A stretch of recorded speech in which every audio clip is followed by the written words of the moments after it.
ہم دوسروں پہ تو انگلی اٹھا دیتے ہیں، ٹھیک ہے، دوسرے کا عیب دیکھنا یہ بہت آسان ہے، لیکن اپنا عیب دیکھنا یہ انسان کے لیے بہت ہی زیادہ مشکل ہے۔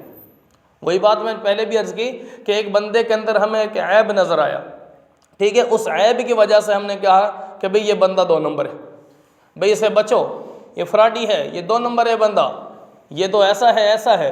میرے دوستو، ایک عیب دیکھا دوسرے کا ہم نے، اس عیب کی وجہ سے اسے ہم نے کیا کہہ دیا، یہ بندہ غلط ہے، اس سے سائڈ پہ ہو جاؤ۔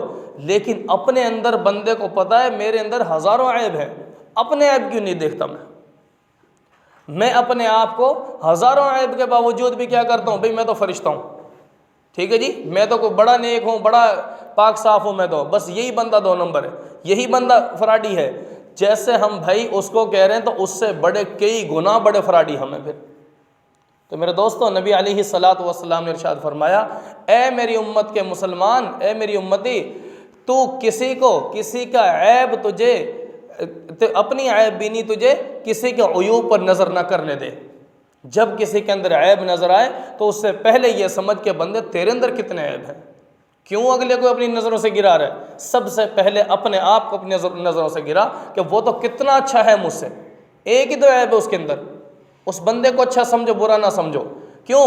اس لیے کہ مجھے اپنے عیوب کا پتہ ہے، میرے اندر ہزاروں عیب ہے، اس بندے کا تو ایک ہی عیب ہے۔ تو جس کے اندر زیادہ عیب ہوں گے وہ زیادہ برا، جس کے اندر ایک عیب ہے وہ بہت ہی کم برا۔ تو اس وجہ سے کسی کو برا نہ سمجھیں۔